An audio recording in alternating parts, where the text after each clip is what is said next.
Good morning friends, welcome to the prelims booster session. आज का पहला टॉपिक है right to be forgotten. Topic आपके गवर्नेंस के लिए इंपॉर्टेंट है। सुप्रीम कोर्ट ने एक केस हेयर करने को एग्री कर दिया है, जो कि एक ऑनलाइन लीगल प्लेटफॉर्म ने किया है against the Madras high court judgement या फिर ऑर्डर। और उसमें जो है एक पर्सन जो सेक्सुअल असॉल्ट चार्जेस के लिए कन्विक्टेड था, उसने पोर्टल को कहा कि उसका नाम जो है वो या फिर जो कन्विक्शन है उसकी जजमेंट की वो हटा दी जाए पोर्टल से, क्योंकि वो अपना right to be forgotten exercise करना चाहता है। तो राइट टू बी फॉरगॉटन होता क्या है? सबसे पहले तो समझते हैं कि ये एक पब्लिकली ये राइट है कि अपने जो पब्लिकली अवेलेबल पर्सनल इन्फॉर्मेशन है वो इंटरनेट से रिमूव करवा दी जाए। चाहे सर्च इंजन्स हों, डेटाबेस हो, वेबसाइट हो या कोई भी पब्लिक प्लेटफॉर्म हो, अगर आपकी कुछ जो है पर्सनल इन्फॉर्मेशन वहाँ पर अवेलेबल है तो आप उसको रिमूव करवाने के लिए कह सकते हो।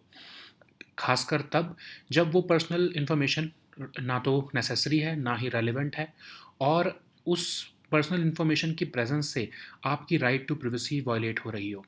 तो ये राइट ऑलरेडी हमारे जो है ईयू के जीडीपीआर में स्टेचुटरी राइट है। तो इंडिया में अगर हम देखें तो अभी तक कोई ऐसा स्टेचुटरी फ्रेमवर्क तो नहीं एग्जिस्ट करता जो कि इस राइट टू बी फॉरगॉटन को जो है रिकॉग्नाइज करे। But yes, personal data protection bill में और कुछ कोर्ट रूलिंग्स में जो है वो इस राइट को रिकॉग्नाइज करने के लिए कहा गया है।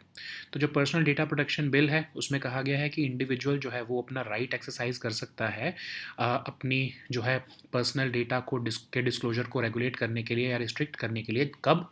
जब उस डेटा का पर्पस सॉल्व हो चुका हो, अब उस इंफॉर्मेशन की ज़रूरत नहीं है इंटरनेट पर, या फिर आपकी ही कंसेंट के साथ जो है वो डेटा उपलब्ध कराया गया हो। ठीक है? या फिर आपके जो है अगर वो डेटा जो है वो पीडीपी बिल या फिर कोई भी और लॉ इन्फोर्स के अगेंस्ट अगर आपको डेटा यूज़ किया जा रहा है, तो ऑफ कोर्स आप जो है वो कह सकते हो कि ये जो है वो मेरा डेटा हटा दिया जाए। सुप्रीम कोर्ट ने के एस पुट्टास्वामी और राइट टू प्रिवेसी जजमेंट में कहा कि एक पर्सन के पास right to control their existence on internet भी है, ये भी राइट टू प्रिवेसी का ही पार्ट है। लेकिन कई बार हाई कोर्ट्स ने अलग अलग व्यूज़ लिए हैं इस टॉपिक पर। जैसे 2019 में दिल्ली हाई कोर्ट ने बोला कि राइट टू बी फॉरगॉटन और right to be left alone दोनों ही राइट टू प्रिवेसी के ही इनहेरेंट एस्पेक्ट्स हैं। 2021 में दिल्ली हाई कोर्ट ने एक्सटेंड कर दिया right to be forgotten even criminal case में भी। ठीक है? 2020 में उड़ीसा हाई कोर्ट ने कहा कि राइट टू बी फॉरगॉटन एक थॉर्नी इशू है, इसके ऊपर एक वाइड स्प्रेड डिबेट की ज़रूरत है। अब कब हम एक्सरसाइज कर सकते हैं राइट टू बी फॉरगॉटन? तो एक इंडिविजुअल जो है वो अपना पर्सनल डेटा कब कब रिमूव करवा सकता है? जब वो डेटा या इन्फॉर्मेशन अब वो रेलिवेंट ना रह गई हो, या तो वो इनकरेक्ट हो, या उसका कोई लेजिटिमेट इंटरेस्ट ना हो उस इन्फॉर्मेशन का। ठीक है? तो दिल्ली हाई कोर्ट ने ये भी नोट किया कि राइट टू प्रिवेसी जो है वो बैलेंस किया जाना चाहिए right to information of public. मतलब ये नहीं कि आपने कुछ क्राइम किया है या आपने कुछ करप्शन किया है और आप जाकर जो है वो कह रहे हो कि जो मेरी करप्शन से रिलेटेड न्यूज़ है या जो मेरा क्राइम से रिलेटेड न्यूज़ है वो हटा दी जाए क्योंकि ये मेरा पर्सनल डेटा है। ठीक है? तो लेकिन ऑफ कोर्स ये आपके जो पब्लिक के जो राइट टू इन्फॉर्मेशन के अगेंस्ट जाएगा अगर आपका ये राइट टू प्रिवेसी हम जो है इसको अगर हम मेंटेन करें तो। ठीक है? तो ये राइट टू बी फॉरगॉटन और एक्विटेड पर्सन्स या सिटीजन्स अगर रियलाइज़ करते हैं या एक्सरसाइज करते हैं तो वो पीपल के जो राइट टू बी इन्फॉर्म्ड है उसको वायलेट ना करे। इसमें जो है वो एक बैलेंस बनाने की ज़रूरत है। तो अब सुप्रीम कोर्ट जो है इस केस में ये डिसाइड करेगा कि राइट टू बी फॉरगॉटन क्या फंडामेंटल राइट है क्या, या फिर वो किसी भी तरह से फंडामेंटल राइट के साथ एसोसिएटेड या रिलेटेड है। ठीक है? नेक्स्ट हम टॉपिक देखते हैं standardised evaluation of students. Topic governance के लिए इंपॉर्टेंट है। तो एक रीसेंट रिपोर्ट पारख द्वारा, पारख क्या है? Performance assessment review and analysis of knowledge for holistic development. उन्होंने रिकमेंड किया है कि एक स्टूडेंट की परफॉर्मेंस क्लास 9, 10 और 11 तीनों की जो है वो केटर की जानी चाहिए, तभी जो है फाइनल मार्क्स क्लास 12 में उसको मिलने चाहिए। तो ये नेशनल एजुकेशन पॉलिसी से भी अलाइंड है ये रिकमेंडेशन। तो पारक है क्या?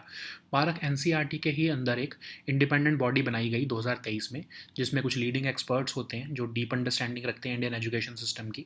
तो इसको एक नेशनल सिंगल विंडो सोर्स बनाया जा रहा है हर तरह की असेसमेंट रिलेटेड इन्फॉर्मेशन और एक्सपर्टीज से रिलेटेड। तो पारक जैसे जो है वो वर्कशॉप्स ऑर्गेनाइज कराता रहता है इंडिया में, ताकि एजुकेटर्स को न्यू पेडागोजिकल और पॉलिसी चेंजेस समझाए जा सकें। फिर गोल ये है कि कॉम्पिटेंसी बेस्ड लर्निंग और टीचिंग जो है वो इम्प्लीमेंट की जा सके। सर्वे करता रहता है ताकि एजुकेशनल कॉम्पिटेंसीज जो हैं फाउंडेशनल लिटरेसी, न्यूमरेसी, लैंग्वेज और मैथमेटिक्स में हम असेस करते रहें। तो पारक का बेसिक ऑब्जेक्टिव क्या है कि जो एग्जामिनेशन रिफॉर्म्स हैं across all Indian school boards, चाहे वो किसी भी स्टेट बोर्ड हो, उसको स्टैंडर्डाइज़ किया जा सके। तो इसी के लिए जो है वो डेटा भी इकट्ठा करता रहता है एडमिनिस्ट्रेशन, करिकुलम, असेसमेंट्स और इंफ्रास्ट्रक्चर पर। अभी एक रिसेंटली हमने पढ़ा था इसके बारे में, हॉलिस्टिक प्रोग्रेस कार्ड्स, कि आपका जो प्रोग्रेस रिपोर्ट होगी वो सिर्फ अब आपके मार्क्स पर ही नहीं बल्कि आपका 360 डिग्री इवैल्यूएशन करने के लिए जो है वो पारक कह रहा है, हॉलिस्टिक प्रोग्रेस कार्ड्स के फॉर्म में। ठीक है, तो पारक का ऑब्जेक्टिव ये है कि अगर जो है डिफरेंसेस इन स्कोर्स आ रहे हैं अलग अलग डिफरेंट बोर्ड्स में, तो उन सबको स्टैंडर्डाइज़ किया जा सके। फिर टेक्निकल स्टैंडर्ड्स जो हैं वो सभी लेवल्स ऑफ स्कूलिंग पर कंट्री के सभी बोर्ड्स में उनको स्टैंडर्डाइज़ किया जाए। ठीक है, तो रिकमेंडेशंस क्या दी हैं पारक ने, ये भी देख लेते हैं। तो उन्होंने कहा कि 9th 10th और 11th में जो परफॉर्मेंस है एक स्टूडेंट की, उसको क्लास 12 के रिपोर्ट कार्ड बनाते हुए उसको भी कंसिडर किया जाना चाहिए। ठीक है, तो दो तरह की असेसमेंट्स होती हैं। एक तो फॉर्मेटिव असेसमेंट, मतलब आप जब पढ़ रहे हो क्लास में तो कॉन्टीन्यूसली जो आपकी असेसमेंट की जा रही है वो आपकी हॉलिस्टिक प्रोग्रेस को जो है वो असेस कर रही है। फिर एक समेटिव असेसमेंट्स, मतलब जो आपके एंड में एग्जामिनेशन होता है, बोर्ड का एग्ज़ाम या जो भी आपका एग्ज़ाम होता है, ये दो तरह की जो है वो इवैल्यूएशन होती है। तो क्लास 9 में कहा जा रहा है कि 70% तो जो है वो फॉर्मेटिव असेसमेंट का आप जो है वो फाइनल स्कोर में डालो, 30% समेटिव असेसमेंट का, मतलब 30% ही सिर्फ जो लास्ट एग्ज़ाम होता है उसका सिर्फ जो है वो लिया जाए, बाकी 70% जो उसकी कॉन्टीन्यूस क्लासरूम असेसमेंट है वो जो है वो केटर की जाए।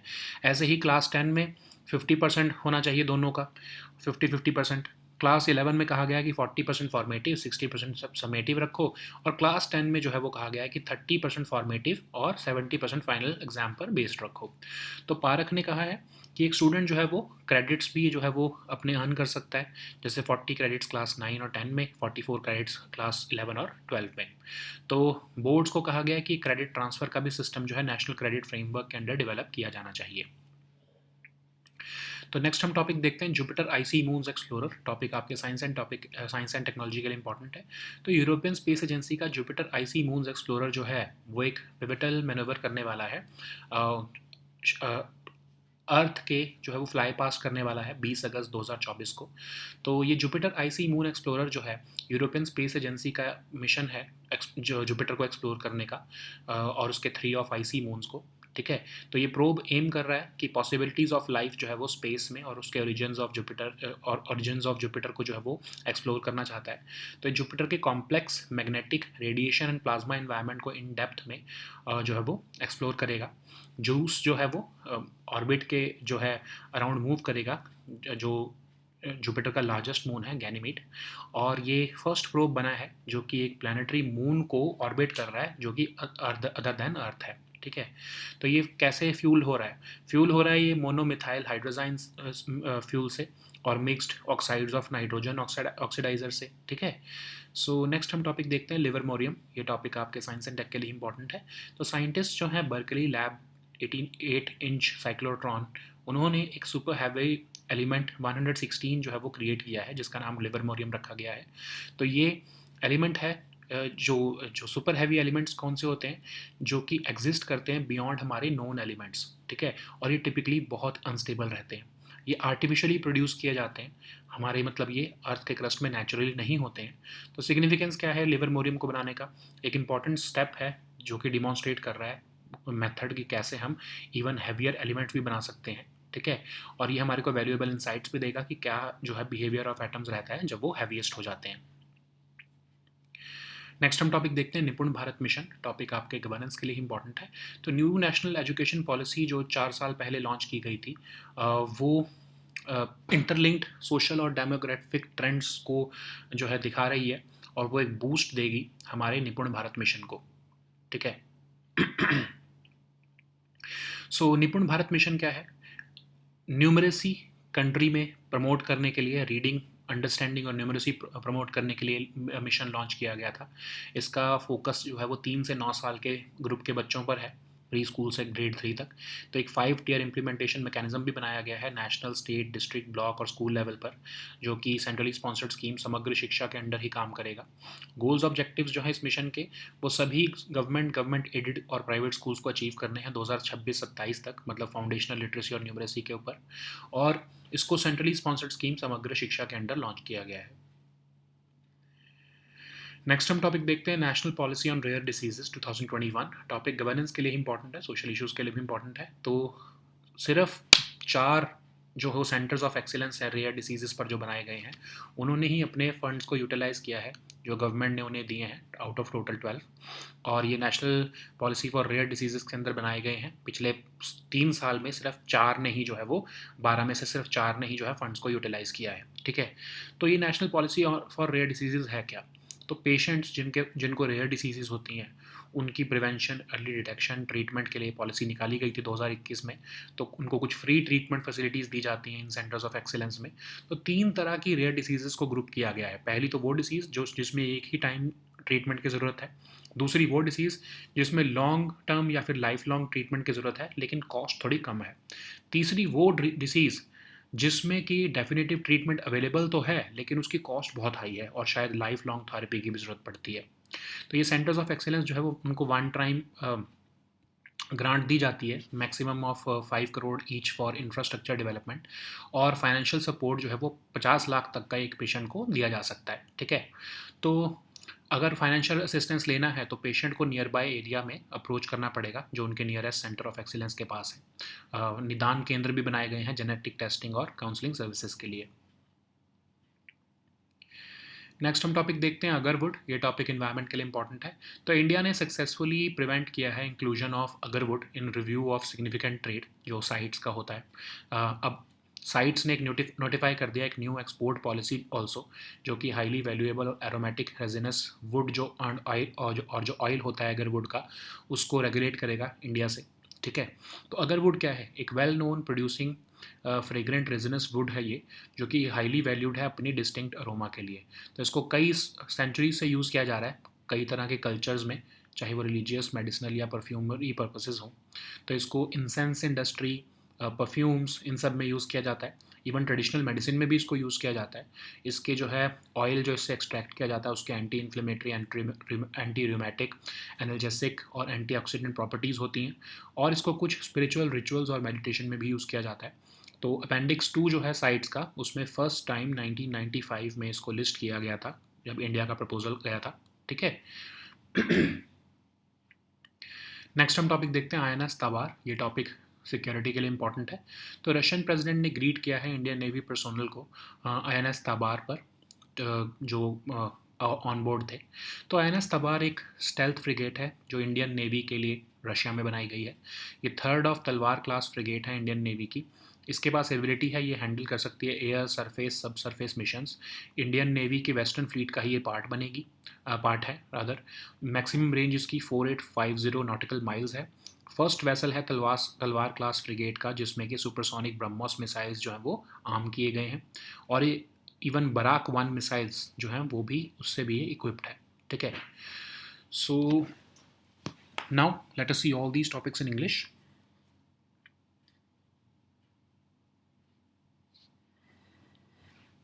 So the first topic is right to be forgotten. This topic is important for your governance section.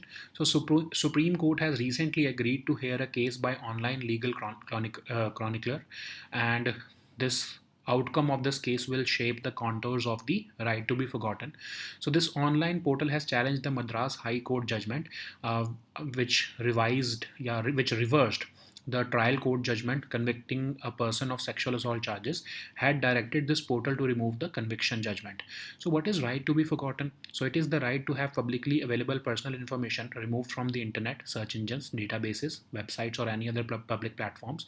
So one can seek this right when their personal information is no longer necessary or relevant, and the presence of your digital footprint violates your right to privacy. So this right has already been recognized as a statutory right in the EU's GDPR. Okay, so how is this right to be forgotten interpreted in India? So currently in India, there is no statutory framework that prescribes the right to be forgotten. However, Personal Data Protection Bill 2019 and court rulings have expressly recognized this right. So the bill, that is the Personal Data Protection Bill, gave an individual the right to restrict or prevent the continued disclosure of their personal data when such data has already served the purpose for which it was collected. It was made with the individual's consent, and that consent has been withdrawn now, and if it was made contrary to the Personal Data Protection Bill or any other law enforce. Okay, so the courts have also made certain rulings, like the Supreme Court in the landmark KS Puttaswamy or Right to Privacy Judgment 2017 recognized that the right to control his or her own life would also encompass the right to control their existence on the internet. So in 2019, Delhi High Court had said that right to be forgotten and right to be left alone are intrinsic parts of the right to privacy. And in 2021, Delhi High Court also extended the right to be forgotten to even a criminal case. Okay, in 2020, the Odisha High Court held that right to be forgotten is a thorny issue which needs a widespread debate. So when can the right to be forgotten be asserted? So Supreme Court of India clarified in its right to privacy decision that an individual should be able to remove his or her personal data if such data or information is no longer necessary, relevant, or if that data is incorrect or it serves no legitimate interest. Okay, Delhi High Court has also noted that right to privacy should be balanced with the right to information of the public and maintenance of transparency in judicial records, which means that let's suppose that if you are a criminal, you have been acquitted, you have been convicted, and still if you ask the news agencies that this particular personal data is mine and the thing that you're reporting, it is violating my right to privacy, then of course it cannot be allowed, because the citizens have the right to be informed that you have committed a particular crime, and in that case your right to privacy would be dominated by the right to information of the citizens. So therefore, the issue underscores the tension that exists between the right to be forgotten and the acquitted person's or citizens' right to be informed. Okay, so the questions that need to be addressed by the Supreme Court in the right to be forgotten case are whether the right to be forgotten is a fundamental right, and if so, how it relates to other fundamental rights which are granted by the Constitution of India. Okay, so the next topic is standardized evaluation of students. This topic is important for your governance section. So a recent report by PARAK, that is Performance Assessment Review and Analysis of Knowledge for Holistic Development, which is a unit established within the NCERT, has recommended that a student's performance in class 9, 10, 11 should also contribute to the final marks at the end of class 12. This recommendation is aligned with the National Education Policy. So PARAK actually consists of leading assessment experts with a deep understanding of education system, and it will eventually become the national single window source for all assessment related information and expertise. So PARAK is also organizing workshops across India to familiarize educators with the new pedagogical and policy changes in the National Curriculum Framework 2023. The goal is also to bridge gaps in implementing competency-based learning and teaching. It also conducts large-scale achievement survey so that it can monitor and assess the educational competencies in foundational literacy, numeracy, language, and mathematics. PARAK is also working to standardize examination reforms across all Indian school boards, irrespective of which state board it is. And regional workshops are held to collect data on administration, curriculum, assessment, and infrastructure. So we have already covered it that recently holistic progress cards were proposed, which would mean that the performance of a student would no longer depend on only the grades, and it would basically be dependent on the 360 degree evaluation of that student's performance. Okay, so PARAK is expected to address the issues of differences in scores among students associated with different boards. It will establish and implement technical standards for test design, administration, analysis, and reporting at all levels of schooling. And the motive is also to encourage and help school boards to shift their assessment patterns towards meeting the skill requirements of 21st century. So what are the recommendations of PARAK? So PARAK is recommending that we should include the performance from class 9, 10, 11 in the final class 12 report card. So there are two types of evaluations. First is the formative assessment, which is basically the continuous classroom assessment of a particular child. And then there is summative assessments, that is the year end or term and examinations. So for that, in class 9, 70% of the final score should be drawn from the formative assessments and 30% from the summative assessments, which means 70% should be of the final score should carry the continuous classroom performance of the child, and 30% should be based upon the final exam results.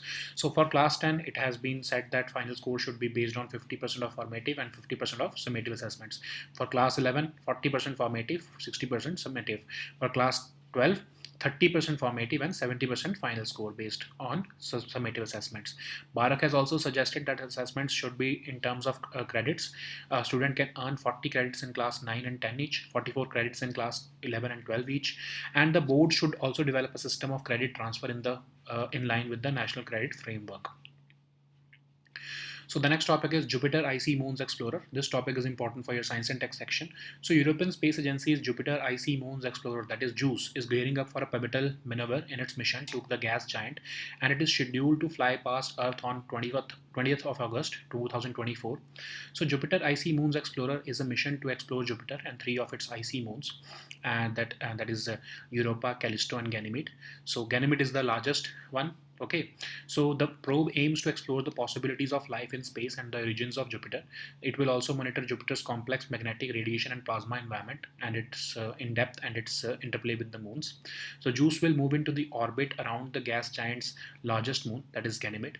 It will become the first probe to orbit a planetary moon other than the Earth's. It has been fueled with the monomethyl hydrazine fuel and mixed oxides of nitrogen oxidizer.